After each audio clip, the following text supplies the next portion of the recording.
Howdy ho ho, my good humans. How the hell are you doing?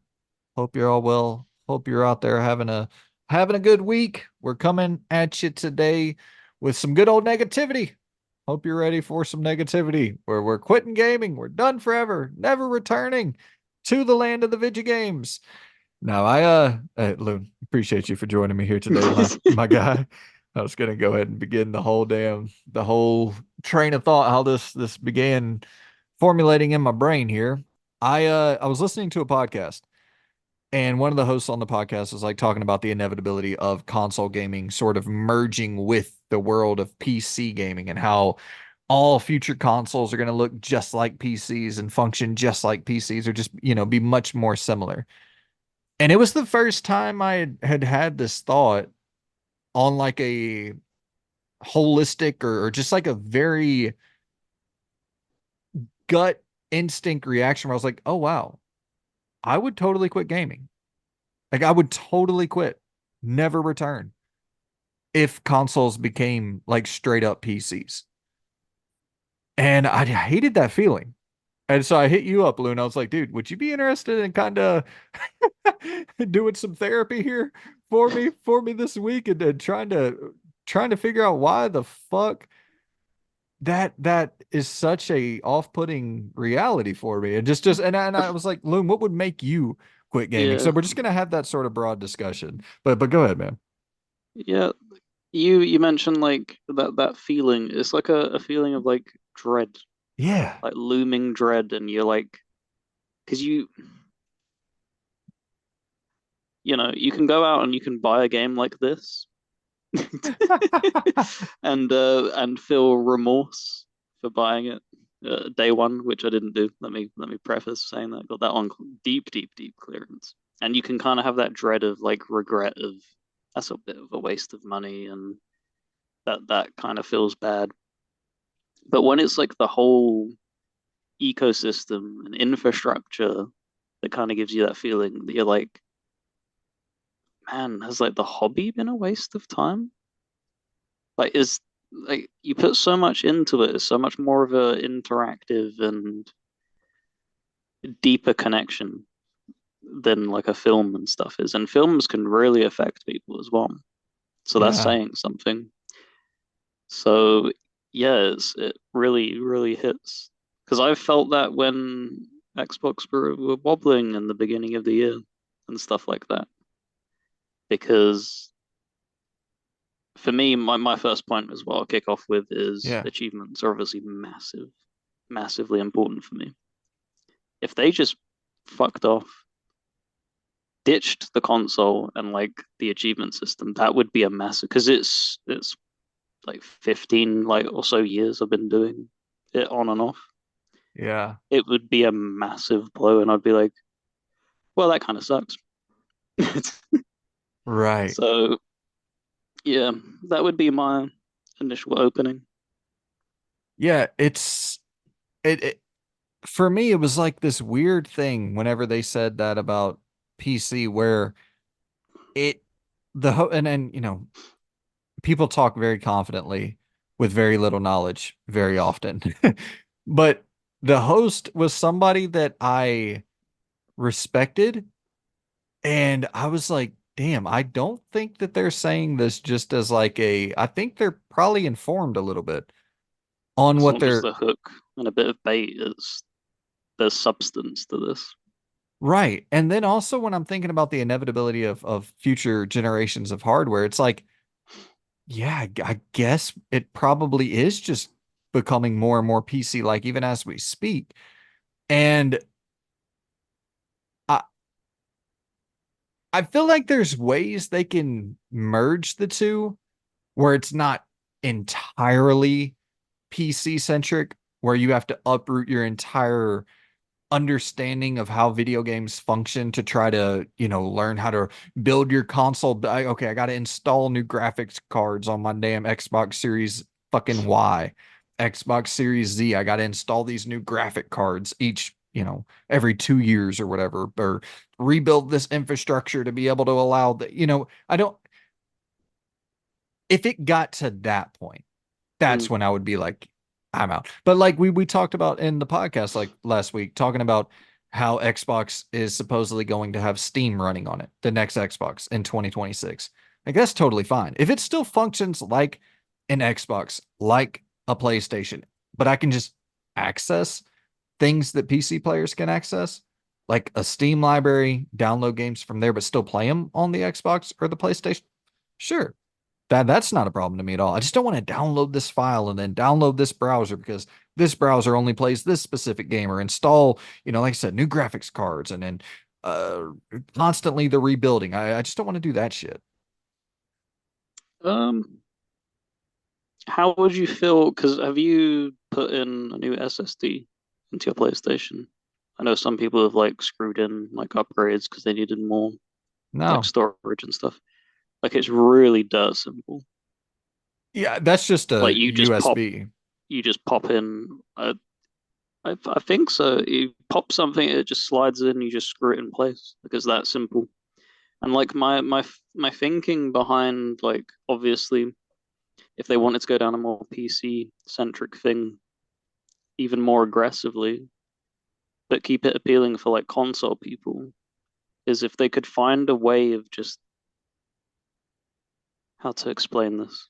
I don't think this would ever work, but it was like a really cool full process, like a Jenga almost of a system. You are able to slot things that you don't have to open it up at all. It's all just slottable stuff. So a graphics card slot, you can just pull that out, have a click maybe that opens it up, and it's just there's no finagling. Like you can't screw this up. That's what a lot of people like when you're putting in new like processors and stuff. You bend one pin and you're screwed. Like Yeah. they're very, very finicky stuff. So if you could just have something where it's like really sci-fi, just like open it up, that's putting in the new processor, graphics card slot, you just pull it out, put in a new graphics card and stuff. I think maybe then just keep consoles simplistic Yeah. because we're simple people, man. Well, and it's like, dude, I don't people or I guess I can only speak for myself. With consoles, it's the ease of access that's like one of the main appeals of it. Where like because I don't want to sit, and I know you can connect PC to TV, like I get it, but I don't want to sit hovering over my fucking computer and playing games that way in a I want to lounge on my couch, chill, play the game, like kicked back, feet up, like I want to play again. When I come home from work, I press a button, the game boots up, and you just play the fucking thing. Like I don't want to become a technician to and I'm not a I'm a fucking idiot when it comes to technical stuff. Like I'm an absolute idiot when it comes to anything tech.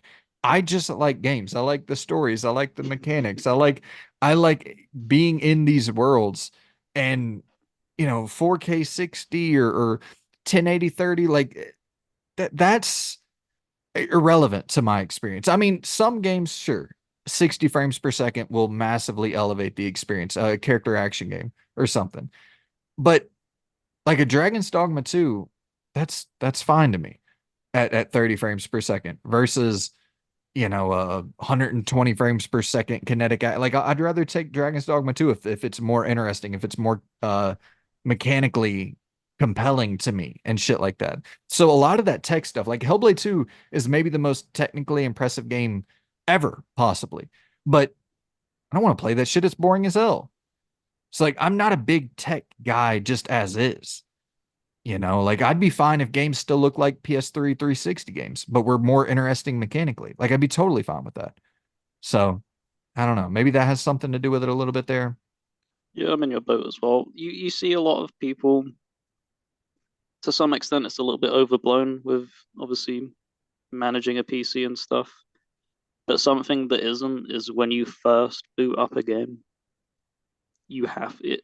It's like a 10 to 15-minute thing going through options menus to toggle certain specific things because you know that your system can only do this, this, this, this, and this.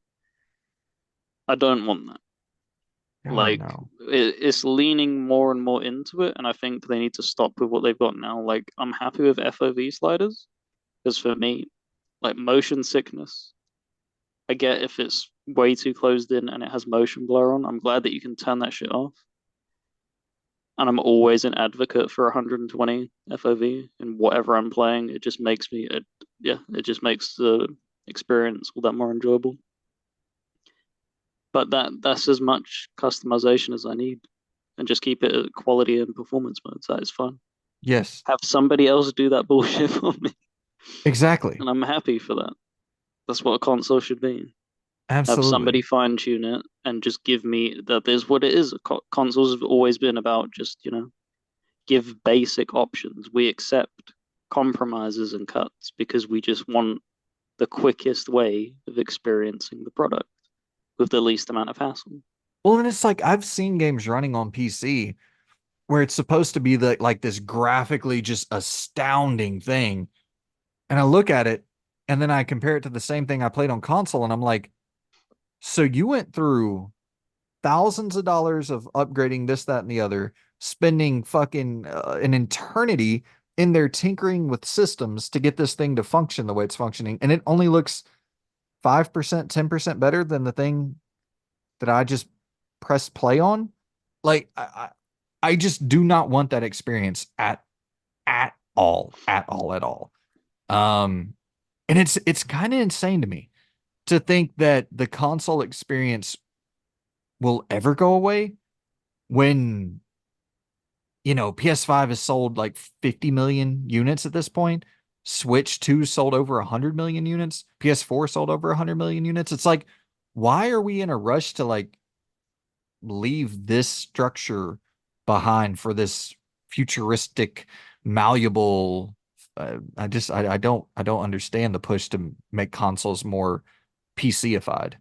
I think the reason they're going so hard with that is them obviously worrying about budget costs and stuff and having to hit as many platforms as possible. That's the only thing that I can conceivably think of why you would shift up what's so obviously working as is from a baseline. Yeah. That's the only thing that makes sense to me. Otherwise, it just seems very, very, very stupid. Yeah. I totally agree. Um, so yeah, I guess that was just sort of the rough idea for how this entire conversation came together. And I'll lay out my thoughts there on my hatred for that idea of it's so funny that it all came one person said one thing and I take it and spin it into fucking this doom and gloom scenario where it's probably I mean we're probably so far away from this like reality that it's not even funny. We're probably what 4 or 5 generations away from this, at least three. I don't know. It feels things can just happen because, like I That said, is true. in the early year when Xbox was getting dragged through the mud, there is as humans you have that doubt in your head where 80% of my brain was rational and been like, there's no way they're gonna. People saying like they're closing up shop this year and it's like, nah, it's a little bit blown out. And then you just have that little bit of like your inner demon sitting on your shoulder, like, you're an idiot. Why did you stay in this ecosystem? Yeah, the cinema, the Well, reality, and then the pessimism. Yeah. yeah. And it's just like, that feels really shit to be feeling these things. You shouldn't be feeling these things. This is meant to be something that you're enjoying. Yeah. Um, so yeah, because the other thing that would really, I don't think as much for you, you seem to be embracing. I think 5 years ago, I was a much bigger advocate for digital games. I've really 180 swung back. Like, I want to keep physical around as long as possible. If this next Xbox doesn't offer any physical support, oh boy, that's not going to stop me from gaming, but that's going to make me seriously, seriously rethink about switching platforms. Yeah. Like a big, big think of, you know, it's a massive part, collecting. It's nice seeing it on the shelf and being able to pick it up because I've seen it time and time again when I was going through aggressively achievement hunting. Things just disappear. You see all these stories about things getting announced of closures and delistings. The amount of games that just get pulled that are very, very obscure that no one cares about, so they don't get any coverage. Like I was going through 100%ing the Magic the Gathering games, which were Xbox 360 arcade games, for about 8 months. The DLC, even if you purchased it, Hasbro just decided to pull it from the stores, and it got no coverage. So when I booted it back up, I was like, oh, I want to go through 100% all the Magic games and stuff. Like they're pretty low percents. They're pretty rare. Like nobody plays like card games, and I'm a big like card game player. I was going through them all, knocking them out one by one. And I got to one of them, and it was just like, I know I bought these DLCs back in the day. Like even if they've been delisted, like why is it not showing up? And I had to dig and dig and dig and dig and dig into like these forums, and then like this one person posted the same like question. He was like, "Dude, I bought these in like 2012. Like, where have they gone? Like, I have the receipt here. Here's the email and everything. It shows the order confirmation." And yeah, it's because they just decided that they just were going to pull it because no one was buying them, Yeah, and that's really worrying when people want to push away physical media because if it's gone, it's gone. You have no leg to stand on. It doesn't matter if you bought it because in their terms of service, you didn't buy it. You exactly. have the right to play it for as long as they care for you to play it for, and that is it. That's I was that's on my list as well. The push to all digital, that would definitely make me, it would make my consumer behavior change drastically. I'm with you. I wouldn't quit gaming, but this is how I think about it. When I buy a game day one, a $70 game, I get a product for that game. I have a tangible item in my hand. And as long as it's not DRM dependent, as long as it's not, something where half the game is a download, the other half is like, as long as the full thing is on the disc, like a Final Fantasy VII Rebirth or like a Banisher's Ghost of New Eden, like these are games where the full game is on the disc. And that is such a valuable, valuable part of gaming to me. But would I quit gaming altogether if that wasn't available? No, but I can tell you one thing. Final Fantasy VII Rebirth, Banisher's Ghost of New Eden. Instead of me spending $70 on those games, I'd probably spend about 10. I would wait 5, 6 years, 7 years, however long until those games were pretty much worthless. And I would buy them then on a deep, deep sale. Because if you don't value me as a consumer, I cannot value you as a publisher or as a product provider. Like you're not giving me anything. Mm. And so why the fuck do I care to get to fully support you? Like that's not how we trade goods. That's crazy. You give me Yep. something valuable and then I give you the value that I believe it's worth. To me, Final Fantasy VII Rebirth is worth $70. I have that game, and that game, if all internet across the world gets shut down, I can still play Rebirth for 100 years. Well, I'll be dead, but you know what I mean. And if you can't provide me that, then I can't provide you with the $70. It's just that simple. That's kind of how I feel. I'm not going to quit gaming, but I damn sure ain't paying you full price for a game ever again. Yeah, it's a really crazy thing because I can look back, people change and stuff, and you go through like phases of your life. And I remember like just taking that easy route of just buying digital products because it was just so much simpler. It's just two clicks of a button and it's there. But you see more and more of things just get pulled, things don't work. They get very iffy about refunds as well. Like, don't get me wrong, I don't think I've ever refunded a physical game, but it's nice to have that option. That's the thing. Stop. Why do you want to limit your options? You have some people that really want to drive physical media into the ground that are consumers. Like, why do you want to limit your options as a consumer? That's crazy to me. Because even Totally. when I was buying digital for all them years, I never had the opinion of physical needs to go away. It was just an option. I'm choosing to go this route. Right. So that's madness to me. And Even because all the it still has value as well, even if it is like because you have Assassin's Creed and Outlaws coming out this year that need internet connections to be downloaded or whatever it is. It has slaps on the front which people drag through the mud, rightfully so. For sure. They're single player games; they shouldn't do that. But this is, unfortunately, the modern reality of what they're deciding to do with that, because that's their way of cutting costs of not providing it with two discs probably, and also launching them games with in-game storefronts which need internet connections. But you can't tell me you buy that game digitally, right? You can't do anything with that from that point onward. All you can do is request a refund, and then you're at whatever the terms of service of that storefront is.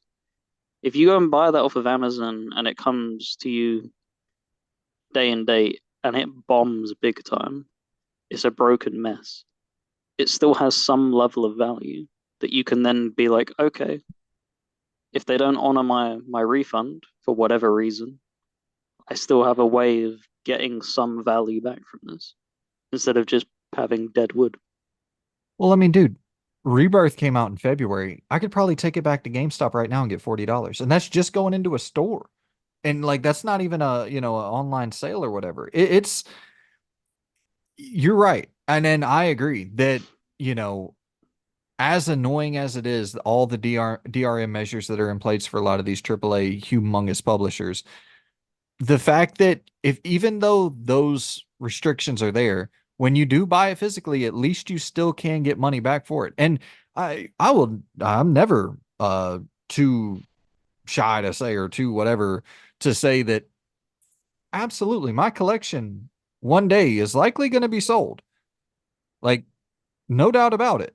And so that is important to me to for this to and not to say it's kind of a double-edged thing where like NCAA 14, the football game, the last one that came out 10 years ago, it was like $200 because it had Mm-hmm. been so long until, since we had a football game. But now the new one came out, it immediately dropped to like $50. You can go and grab the NCAA 14 for like $50. So though that type of shit, I'm always I love that. I fucking love that. I have a copy of NCAA 14. I don't give a fuck about the value in that sense. You know what I mean? But I want to have some value. I want to be able to I don't want to gouge anybody. I don't want people paying exorbitant amounts of money for this. I'm happy to buy a $70 game and then it decreases in value to $20. But accumulatively over time, when I sell everything, it still holds some value. You know what I mean? Like that's it's like buying a car. You know what I mean? You buy a car for $20,000 and then as soon as you take it off the lot, it's worth $14,000. You know that's going to happen. That's the way it should happen, but your car should still have some value when you sell it. And yeah. So anyways, I'm with you on that. The one thing that I really do worry about in terms of this digital pursuit is consoles, where if they are entirely DRM dependent. Like because PlayStation with the latest PlayStation model, you have to have internet access upon I believe in upon booting the console up. Yep. I don't think you have to have it for every single game like Xbox, but you have to have it upon booting it up.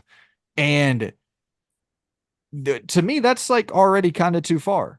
So if PS6 is the same thing or PS5 Pro is the same thing, like I really am kind of debating in my head, like what what am I going to do in that situation? Am I going to continue buying these consoles?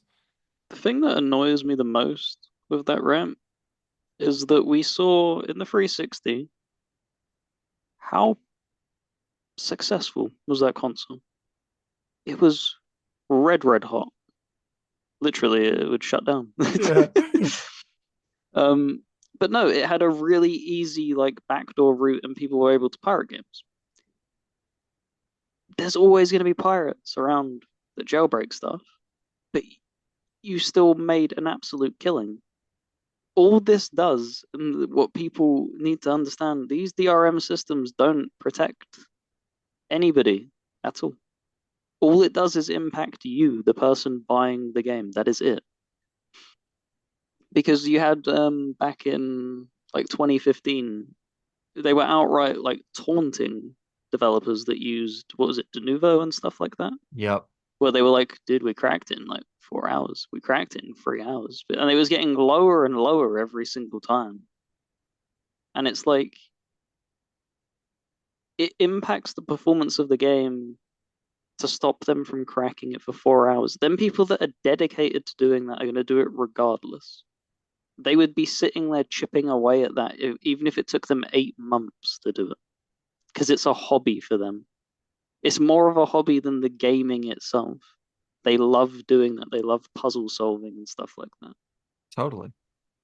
Me and you, I've never pirated anything in my life, and I have no reason to, because I have the mindset of when I put it in, I just want it to work. Yes. That is it. I will give you whatever you want. Stop fucking me over, man. And let me tell you this, I messed around with the emulation stuff on the iPhone that recently came out.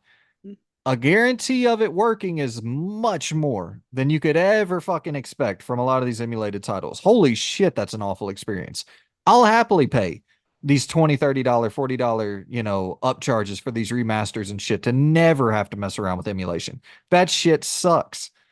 Exactly. But I digress. And that's how most of the player base feels. Yes. But we're the ones suffering from it because somebody has said that you could be making this money. They're never going to buy it, the people that crack it. Yeah. That's not their goal. That's not their end game at all. I can't remember the guy's name. There's this really uh, big popular guy. His dad worked at Blizzard. He was the Blizzard guy from South Park, the thing that they parodied when they I'm did the not World of sure. Warcraft episode. He's the son of him who they based it off of. Mm, Can't remember his name. He's a very, very intelligent person, and he's like he worked at Blizzard himself, and now he's doing his own gaming things. And a thing that he said, paraphrasing, I can't say like word for word, but it was localize your games, localize your game prices, and no one will fucking pirate your games. He yeah. said he looked at Brazil and stuff and he localized it to what would sell. And he said it had the lowest, because Brazil gets constantly flamed for being pirate rich of games Yeah. because they have a lot lower of an income. Right. He localized the price correctly and he had minimal piracy things. His highest percentage of piracy was in the US, where there shouldn't be because you have a higher cost of living, you have much more expendable income and stuff. And he said, these people that you're dragging it through the mud of, South American countries or Asian countries. If you just localize the prices, it's always the way that people, if it's easy and simple to to be accessible, that's what people will go and do. Right. That is it. Totally. I It's dude, so I easy. I could not agree more with that sentiment. It if you make it available to us, and that's the thing with, Nintendo cracking down on emulation, which I totally get for like the Switch and shit like that. Nobody should be emulating Switch games that are readily available. Um, but then, on the other end, I will say you see shit like the crew getting shut down and those examples that you brought up earlier of the Magic games. And it's like, well, if you don't respect us, then what the Mm, fuck, man? So it is a double edged, but yeah, we talked about that. My last point here, actually I got a couple. I this wouldn't make me quit gaming, but I do worry about it. The just homogenization of games becoming so similar to one another. It feels like, mm, yeah, it feels like in the last generation or so. Listen, don't get me wrong. I think games in a lot of ways are better now than they've ever been. But holy shit, man. We have a lot of similar titles and a lot of like copycat, that this did well and now I'm going to try to attempt that, and especially in the AAA space, there is a lot of games that look like every other game and feel like every other game and play like every other game. And uh, I actually, and even on the indie space, it's getting pretty bad as well. everything's a roguelike or a Souls-like or a card game. And it's just, I put together a list the other day from 2020 to 2024. I just wanted to see how many Souls-like games. I shouldn't say I put together a list. I'm putting together a list because it's so many. I'm still going through it. But from what I have right now, 2020 to 2024, there were 25 Souls-likes released in between 2020 to 2024. 25. And that's not a that'd be like saying, okay, there was 30 fantasy games released between 2020 to 2024. You'd be like, oh, that's a lot. This is a specific style. And let me be clear, 3D Souls-like games. I didn't even include Mm-hmm. 2D. Mm-hmm. 3D Souls-like games. 25 from 2020 to 2024. That is insane.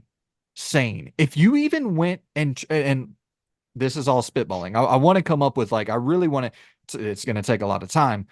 I want to go through and see how many third person 3D action adventure games there were between 2020 to 2024.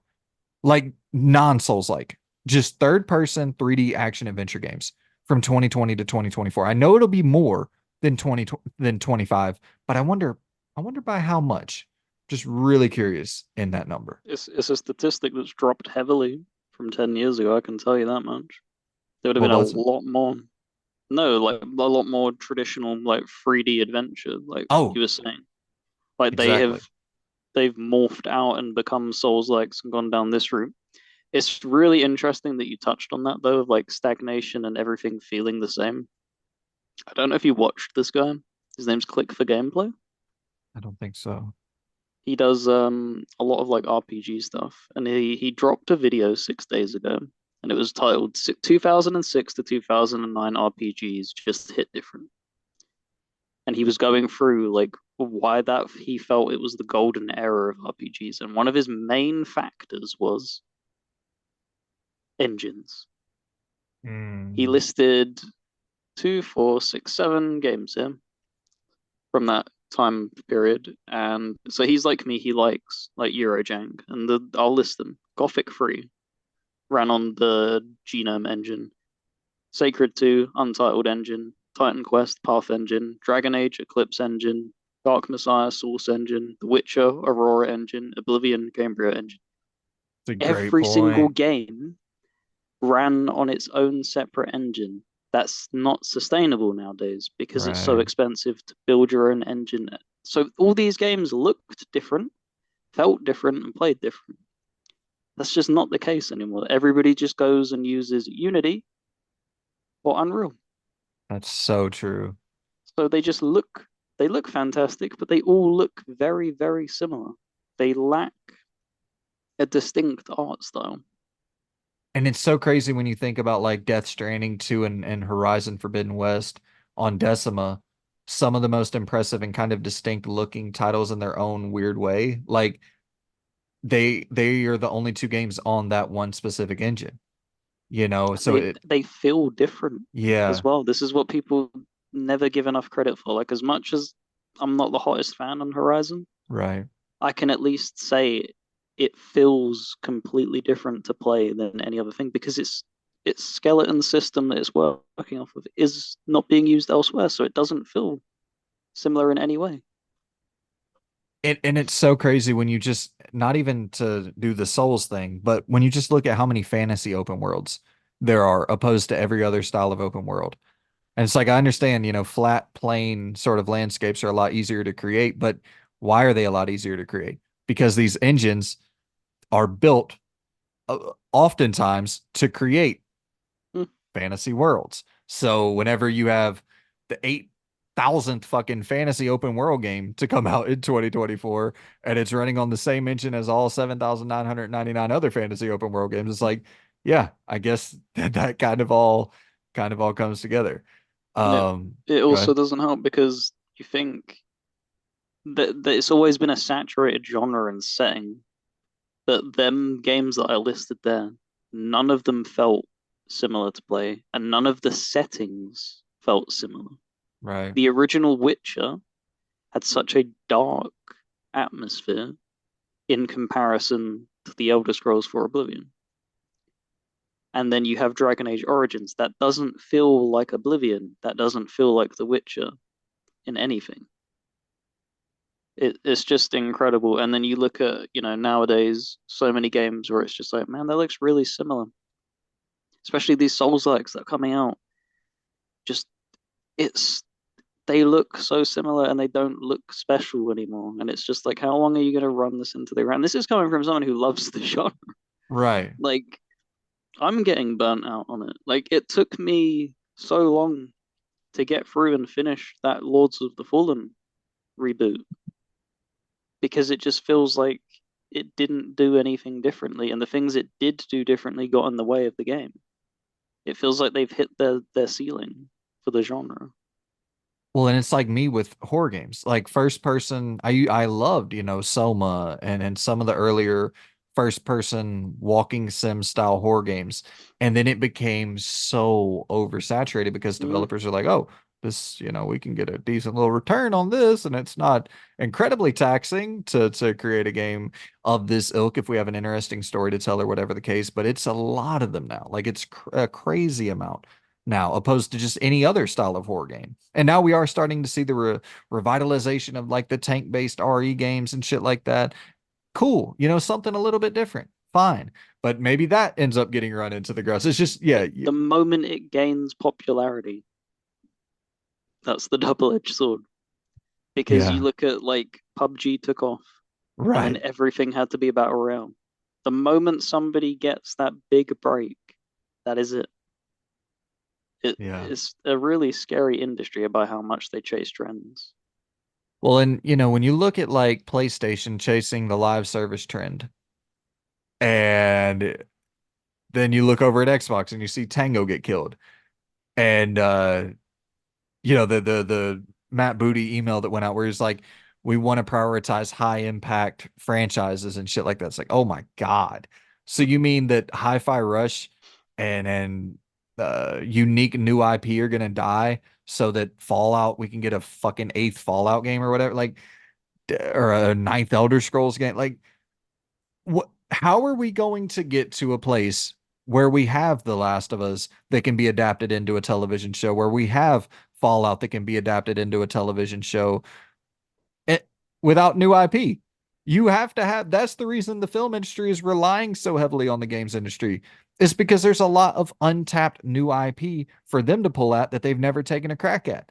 But if we're not creating new IP, the well is going to end up fucking running dry there. That's one thing I will say about Take Two. Big shout out to them. Ken Levine has constantly talked about how Take Two is very, very cognizant of the fact that new IP are so valuable and that they're willing to let him go on this 10-year journey creating Judas because the value isn't only in the release and the revenue that's made upon release.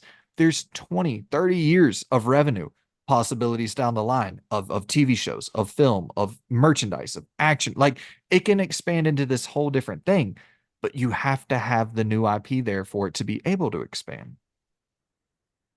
Yeah, no, for sure, for sure. But yeah, I don't know. And it just feels like the double A industry is getting cannibalized. And I've always found that the double A side of gaming was much more interesting than triple A. Yeah, That's where all the new ideas could happen, but it could still look pretty solid and play pretty solid. And now it feels like it's either extreme triple A or extreme indie, and it's like it's because the original AAA conception has taken that step up with Ubisoft now, branding it quadruple A because of the budgets. The original double A, they're left there and they're like, holy shit. Like, what do we do? Do we take that next step and like big up our budgets? But that runs the course of if we drop one L, we're done for yep, because we don't have a big publisher behind us. Or do we just stay in our lane and heavily undersell and stuff like that in comparison? Because people, the majority of the average consumer will look at it and be like, ah, this looks really generic. It's yeah. such a brutal time. It is. I hate to bring up this negative topic for the for the topic of the week for people to just to listen to us bitch, but yeah, I the only other thing I had down was just reality. Like right now, the only other thing that could really make me quit gaming other than what we've talked about is just reality. Like if I ended up having a kid or nah, probably I mean a kid wouldn't make me quit gaming, but like let's say a few things piled on top of each other.